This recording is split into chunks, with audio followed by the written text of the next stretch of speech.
Broadcasting from Baltimore, Maryland, this is 5x3 Radio, where strength is for everyone. I'm your host, Emily Sokolinski, owner of 5x3 Training, a strength and conditioning gym in Baltimore, along with my co-host, Rebecca Fishburne, founder of Cornerstone Strength Maryland.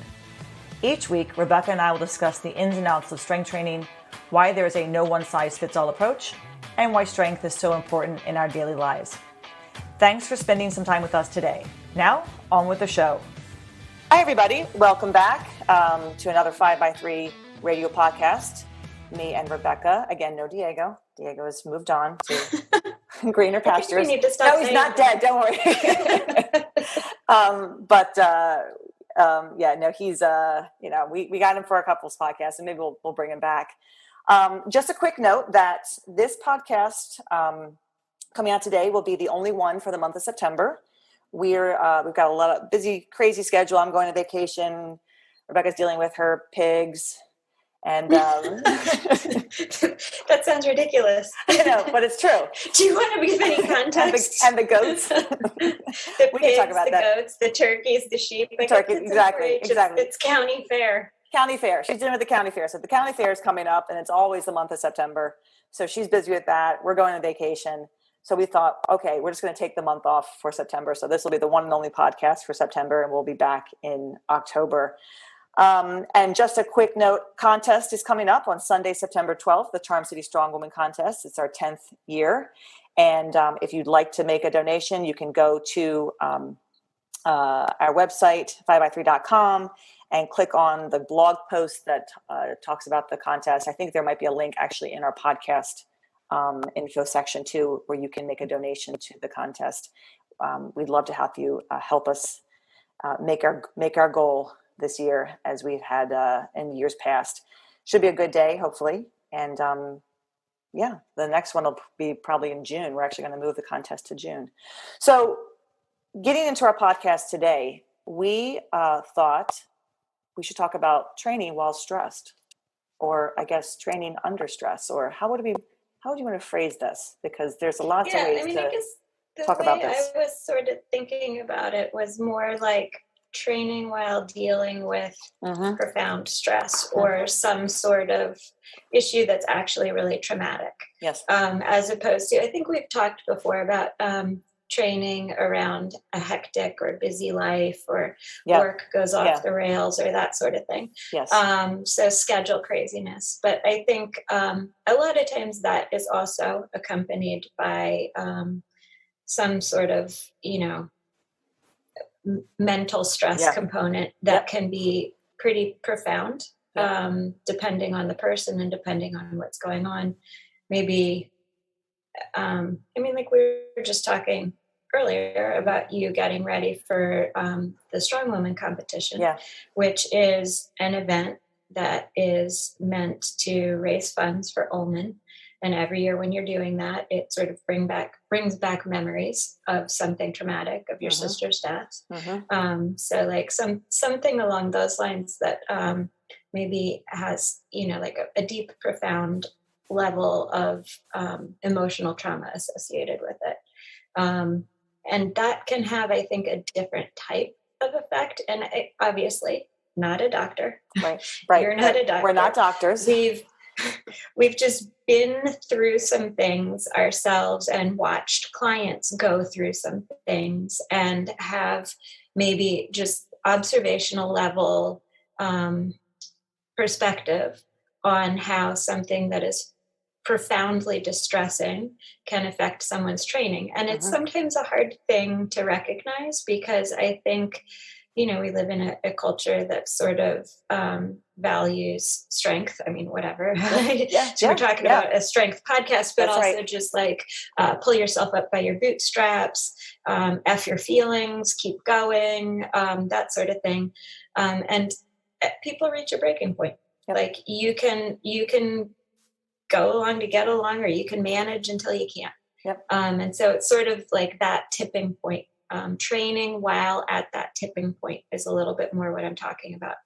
And a lot of times there's like super stressful things that can happen that are related to work where you can see the horizon, you can see the end of that, the end zone, when it's going to be over. Mm-hmm. There's a time frame to it. Mm-hmm. In other situations, maybe it's something, like a traumatic event that you somehow relive every year on a regular basis, or Right. maybe it's something that that you don't know how or when it's going to end. I'm thinking, in my case, something related to a child's physical or mental health that's very disturbing. Right. Something where you can't see the end. You don't know where how it's gonna turn out. I don't know from personal experience, but like I would imagine going through a divorce or that sort of thing would be similarly stressful. Yeah. And like you were saying beforehand, it's sometimes tough to recognize those things. I think not only because of cultural influences, but also because there's no actual visible physical injury. Yeah. A lot of times I know, I mean, when you mentioned this topic to me, I mean, my first thought went immediately to when I started training 11 years ago. And I've written about this in a few blog posts. And I feel like I have my sister was diagnosed with colon cancer 3 months after I opened my gym. So I opened my doors the end of June of 2011, and she was diagnosed September of 2011. So 2.5 months. Yeah. All my clients know was my sister sick. Right. I mean, because by that point I probably started getting more clients. So all my clients ever knew, my members knew, was my sister had cancer. They never knew Charlotte before that. So I had been training for a year, right, prior to getting certified and opening the gym and getting going. And I'd been teaching at the dance studio. And now I was here, with a new gym and a new program and new way of looking at strength. And my sister gets sick. My sister's diagnosed with cancer. That next month after I found out, my training took a nosedive immediately. Yeah, what happened? My body reacted. I was dancing too. I started dancing with the company, and my body just shut off physically. Like I could not physically find the mental fortitude to pick up a barbell. So I remember I did a month of kettlebell work. And that's all I did. I just made my programs centered around just something different, something, completely different than what I had been doing, because I didn't have literally the mental fortitude to just get under a bar and do that. Physically, it hurt. There was nothing wrong with me. That was the thing. It's like, there's nothing physically wrong with me, but because I didn't know where this was going, she was having surgery, then she was starting chemo. Like, as you said, I didn't know where the end was. So my body needed time to kind of figure out this new way of like dealing with something in my life that had never been there before. My grandparents had died from cancer, but nobody in my mother, my father, my sister, my brother, my immediate family. Yeah. Exactly. No one, we'd never been sick. No one had ever had anything, a heart attack, nothing. I mean, a healthy family, extremely healthy. So it was just a mental block, and I just couldn't get under the bar. And then eventually I got back under the bar. But I have told people over the years, since I've been open and since I've been training, if you look at my logbook from 2011 till now, it is a roller coaster ride, because you're not only talking about the 3.5 years that she was dealing with the cancer, but then when she died in 2015, then I had to deal with her death.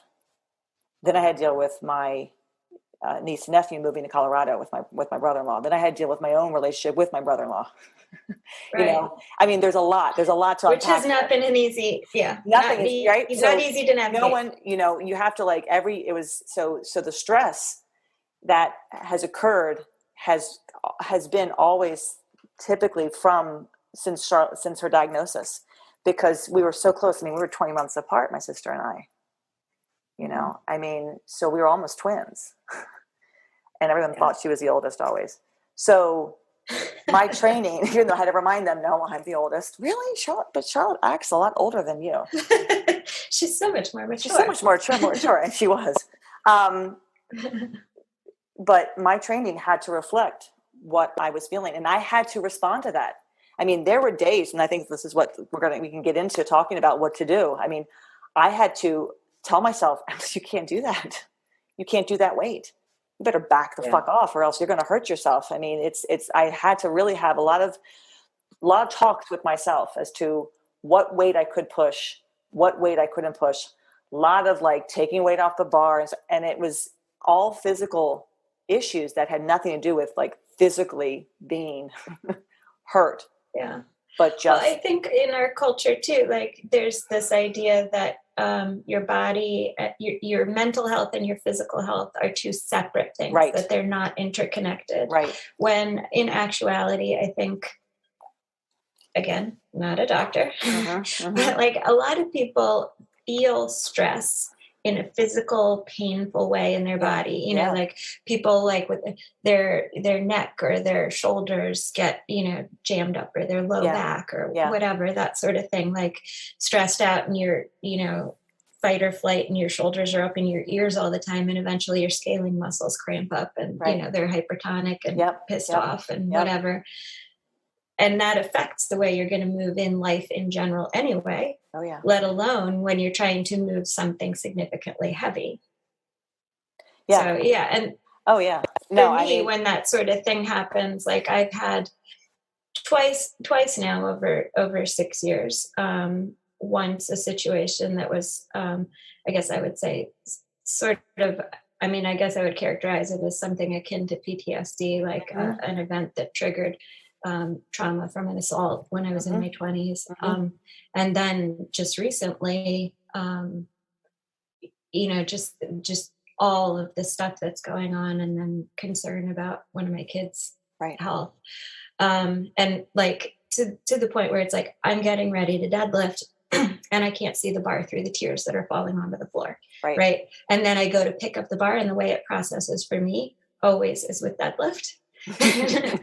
And the bar just won't come up off the floor. I'll put a weight on there that, like, by all reasonable accounts, I ought to be able to lift, and for a couple of reps, because I did 2.5 or 5 pounds less than that the week before, and it won't budge. And it's always deadlift, which pisses me off, because that's the lift I love. It has nothing to do with your strength. Like, it wasn't that that you all of a sudden can't deadlift. It has everything to do with your mindset and where your mind is. And sometimes the weight room should be a stressless endeavor, right? We should go in there and just let our stress go, let it all go. Sometimes we can't. We try to, but we walk in, it happens to you, and you can't. You want so badly to de-stress this way, and yet it won't move. It won't budge. And it's crazy, because you're like, but nothing's physically wrong with me. And yet. And so then you have this sort of choice, and you kind of described this, right? When you're talking about how you addressed this when it was going on with you, when you're starting your gym and your sister gets her diagnosis, and you kind of come to a decision in the moment while you're lifting. Okay, am I going to keep trying to push this, or am I going to and risk an injury, or am I going to peel some weight off? And I'll tell you, the first time I went through this, I didn't have the wherewithal to say, I'm going to peel weight off. I'm like, I'm going to keep fighting this. I'm going to keep fighting gravity and fighting my body and keep trying to pull this. And, then I tweaked something. Yahoo. So now I have 2 problems to deal with. Thankfully, there's like plasticity of the brain and growth and that sort of thing. So this time when the bar didn't move, I was like, you know what? I need to move pigs. I need to move goats. I cannot afford to have a tweak right now. I'm going to peel the weight off. I'm going to do what I can. And also we can talk about this a little bit too, but for me, this go around, that involved sort of preemptively redoing my program, recognizing where I was, seeing the timeline for when these stresses, or some of them, might possibly abate, and deciding I don't want to keep fighting my body for the next 3 weeks. I'm going to I'm going to rework my program so that it's something that I can do and feel good while doing. And damn if I'm not, like, I have a note in my log from yesterday next to squat, which I hate. There's a little like, heart and like, OMG, I'm loving these, right? When has that ever happened? Right? Yeah. Right. Yeah. So the net result, though, is I set myself up to do a different program that made me, made me feel like I could do it. I felt positive about it instead of walking out of the gym at the end of the day with a back tweak and disappointed in my inability to do what I had set out to do. This is the hard part for many people who they may not recognize that there's something stressful in their life, that's they're going through something. And again, because they may feel like, well, yes, they know that there's something going on, but the gym should just take care of it. I should just be able to still lift because the lifting will take care of it. It'll mentally and physically make me feel better.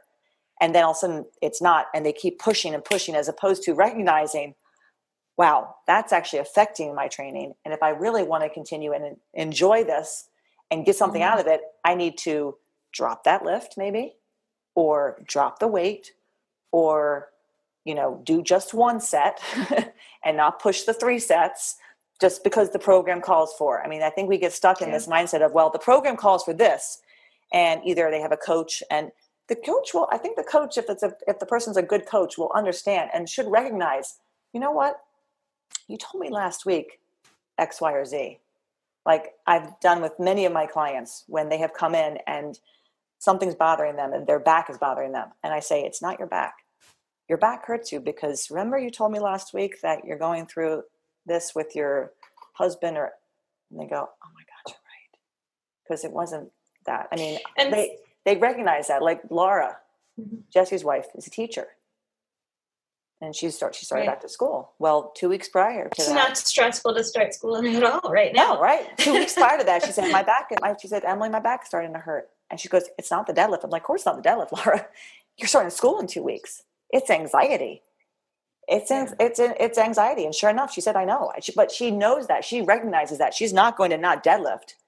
She knows that it has nothing to do with that bar on the floor. It has everything to do with what she is anticipating. And hey, why not start, back to school in still the middle of a pandemic? Nothing stressful about that.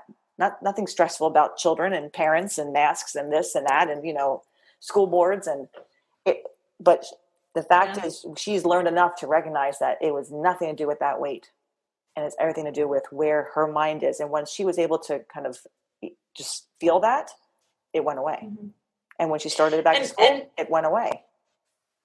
That's like a recognition that I think is harder for some people than others. The one that I think people catch on to a little bit easier, like when things get hectic or out of control and they realize that they're not eating properly because they had multiple meetings at work that went back to back and they never had time for lunch, and then they show up and try and train, right? Like that's kind of a concrete thing that you can pinpoint. You can look at that and say, that's the issue, that's the problem.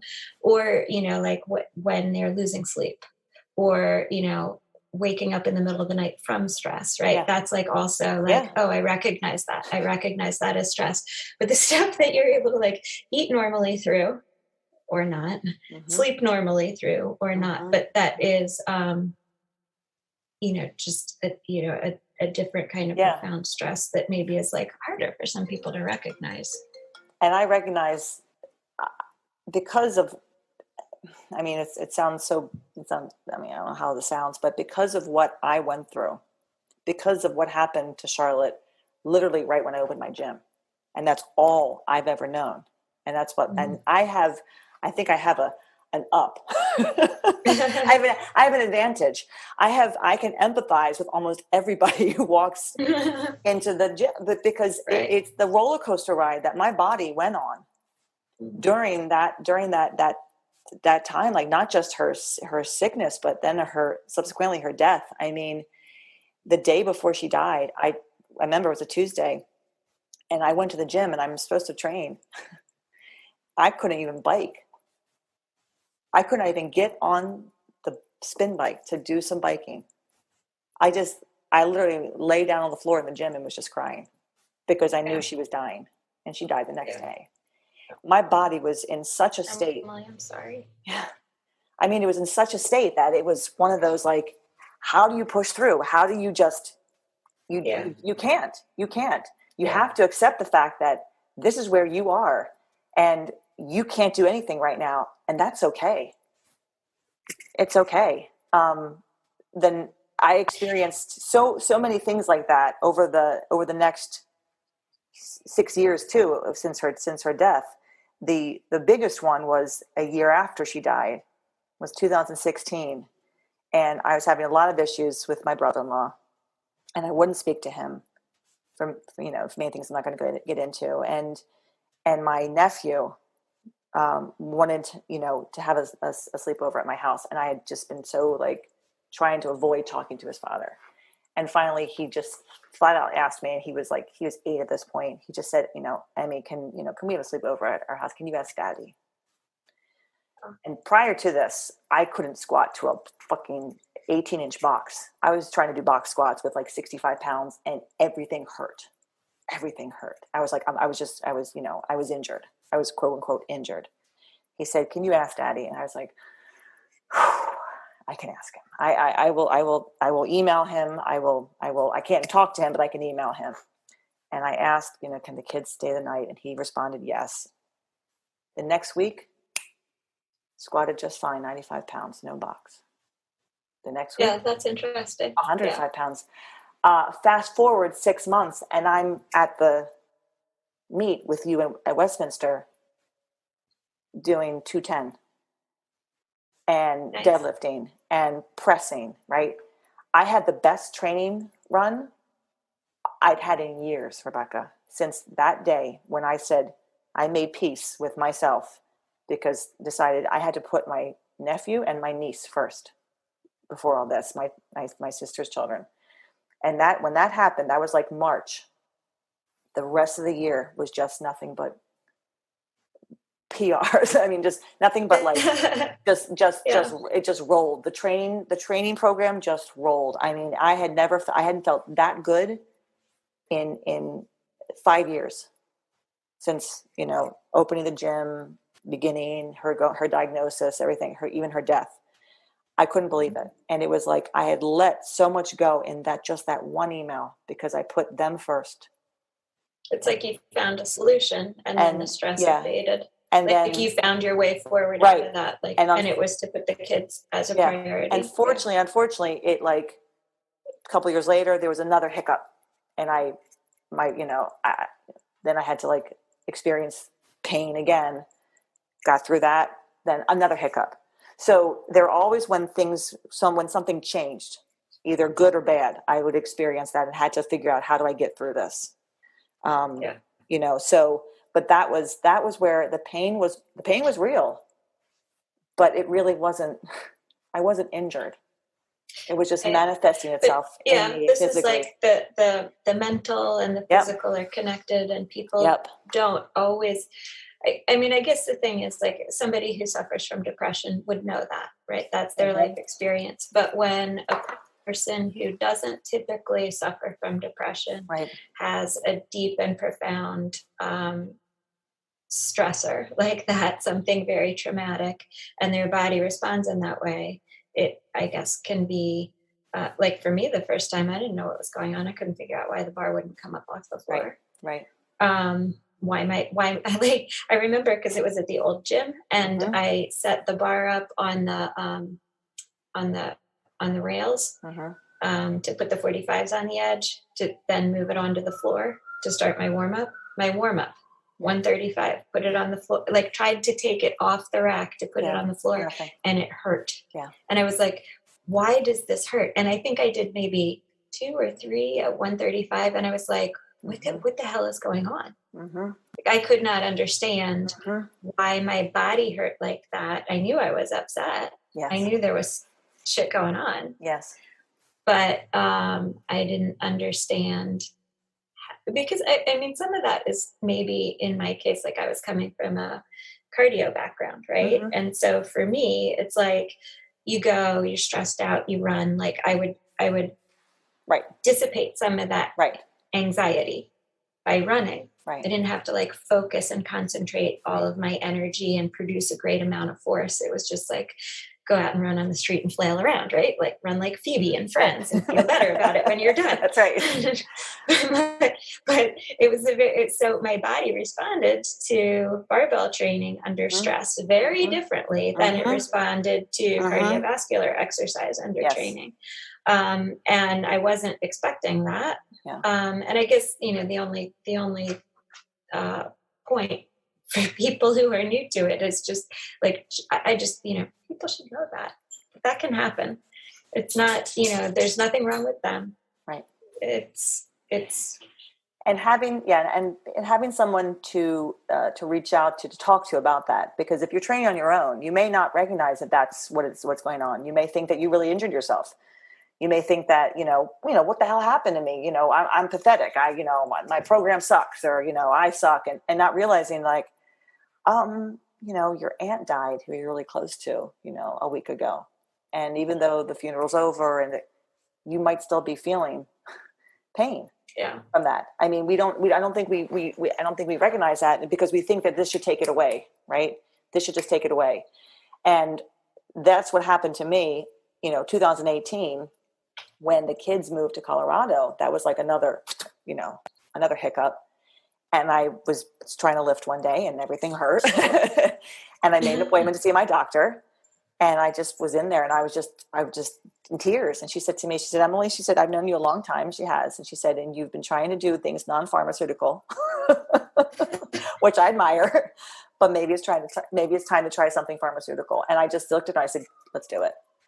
I mean, the less drugs I'm on, often the better. I don't want to I don't like to do that. And I try to be as, releasing a number of medications, but that was one thing I thought I needed it. I need something to help my depression and my anxiety, because now the children, my sister's children, are no longer just down the street from me. Now they are halfway across the country.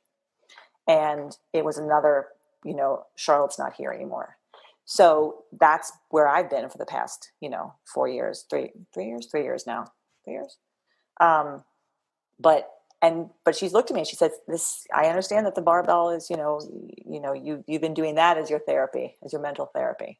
Right. It's not always going to help. It will help to a point, right? It'll help to a point. And sometimes it is a matter of just switching up your program. Like I did that first, that month after she was diagnosed. I just stepped away from all of that and just focused on something else. And that really helped a lot.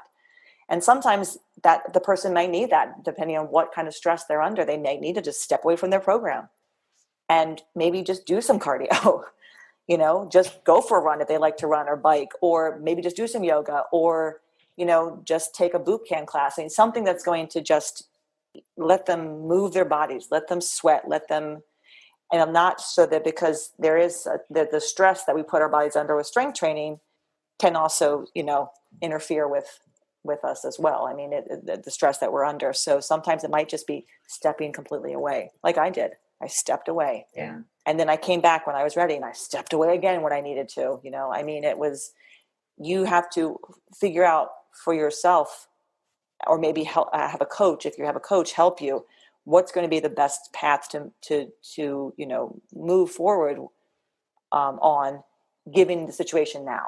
And that can change in a month, couple weeks even, but for right now, being honest with I just really can't do this. I need something else. Can we switch things up? And a good coach should say, absolutely. Like, what's going on? What's going on? I mean, how much therapy do you do? I do a lot of therapy at the gym, in addition to coaching.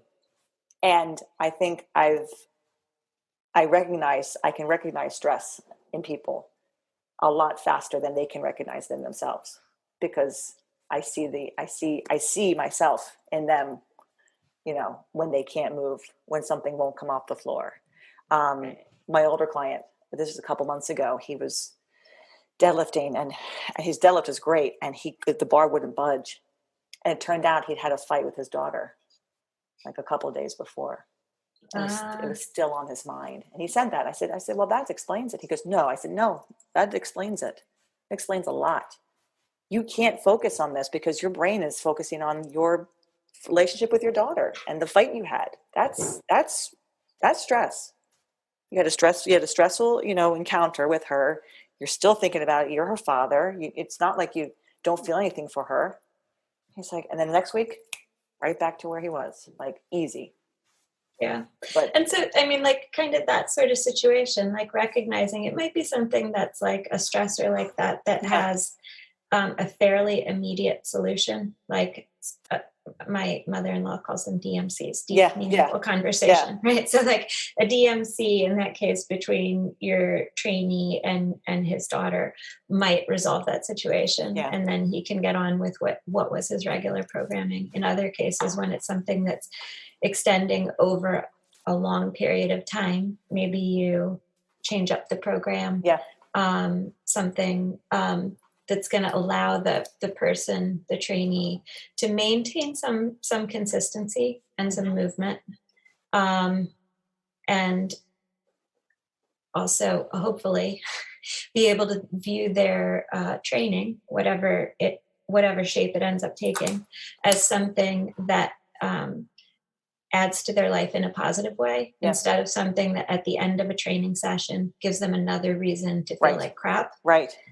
If they're already kind of there in the first place. Right.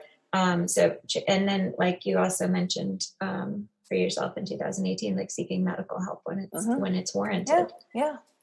I see nothing wrong with that. I'm just putting it out there, everybody. I mean, I think that, there's a reason that they make, medication for people who need it for anxiety. It's a real thing. Anyone who's never gone through depression it's hard. People get, you just need to snap out of it. Yeah, there's nothing to snap out of. Sometimes your brain needs to be rewired, and it can't rewire on its own. It needs a little bit of help. Yeah. But I was also going to say, like another thing I think sometimes that can be helpful for people in a situation like this. I had a client who I've talked about her a little bit before, who 3 middle school aged kids, upper elementary school. They were doing school from home. Her husband was doing work from home all during COVID. It was very stressful. She got to a point where, success was going to be being able to she was doing like 3 days a week, 3 lifts per day. And it got pared way down to, we've tried a couple different combinations of like 2 days a week of lifting, 2 lifts each day, even 1 lift each day for 4 days. And also adding in there a lot of just getting out of her house and getting outside, like fresh air and sunshine is healing. And, it's a situation where if you're lifting at home in a situation where your kids are at home, your husband's working from home, all that sort of stuff, and you're lifting in your basement, like I got like dark, not very fancy looking concrete walls staring at me, little tiny window. It kind of feels like a prison cell. So getting outside and being out in nature. It's helpful for a lot of people too. I think just in general, people who have busy schedules, right? People have busy lives. You don't, and maybe you're stressed at work. Telling somebody, hey, come in and just do 1 lift. Hey, just do 2 lifts. Hey, just work up to 1 top set and leave. There is that freedom to do that. And then that's even less stress on them because they're already stressed. And then they feel like they have to come in and do all 3 lifts because, well, that's my program. And when you tell them, no, you don't, just come in and do 1. And if you have time, you can do 2. And if you really want to get that second one in, here's an easy way to get it in without, doing sets across. This look on their face, you can just see that they just relax and they finish their session and they feel so much better. And then maybe they have to go back to work, but at least they're going back now, knowing that they've feeling accomplished. I have one of my clients who works right next door, but she's busy all day. I mean, even when she's at the gym, she's sometimes, on her phone. And I've said to her, come in and get 1 lift done. Come and get 2 lifts done. Her face lights up when she's finished because she knows she's done enough for herself, and she's still come in and she's still been consistent. And so she can move on with the rest of her day. that you take that off of somebody, that weight off of off their shoulders of, I have to do this, and you make them more stressed, is only going to make them more frustrated and possibly stop. And I don't want my clients to stop. I am a business, I do want my clients to come to the gym. I'm not gonna, right? Come on, Emily, it's more altruistic than that. Right. But I don't want my clients to feel, they come to me because they want to do this. And I want them to understand that there's more than one way. There's more than one way to skin a cat, right? And knowing that makes them way more productive at the gym when they're there, and also more productive at work too. They know they feel better then, because they've done something. They've physically moved their bodies. Sure, if you have an hour and a half to train, good for you. That's great. And people do. Others don't have that luxury. You have to, and so giving them that half an hour is better than. Sometimes people need help getting out of that all or nothing mindset. That's right. There's that. Yeah. I could think of how many other people, have come to me and been, under a lot of pressure here or there, or stressed. And,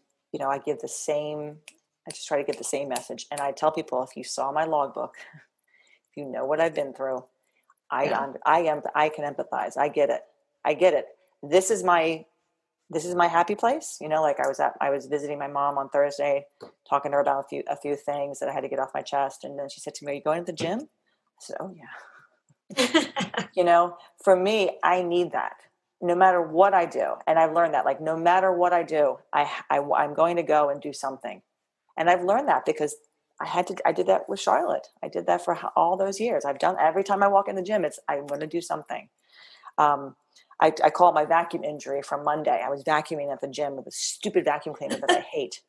And I think it tried to kill me finally, because Tuesday I tried to squat and my whole back seized up on me. By the time I got to my top set, I eked out my single that I was planning on doing, but I had to take the weight down to less than what I wanted to do. But I did it. And I carried on with the rest of my workout. Bending over to pick something up off the floor was not very. It was quite painful. Not pretty. Not pretty, but I did it. And I came home, and it's and I've been putting icy hot on my back, and that was on Tuesday. And the only thing I could think of was the vacuuming I did. Diego was like, "How do you vacuum that you injured yourself vacuuming?" Very aggressively. I said, I vacuum very aggressively. I mean, I vacuum for an hour in that 4,000 square foot space. I'm getting, and I'm pulling the cord, and today I had a deadlift, and I'm doing more accessory deadlifting right now. So it wasn't like I'm doing a lot of heavy stuff, but you can think like the hinge. Oh my God, it's gotta be so painful, right, Emily? Best deadlift session I've had in weeks.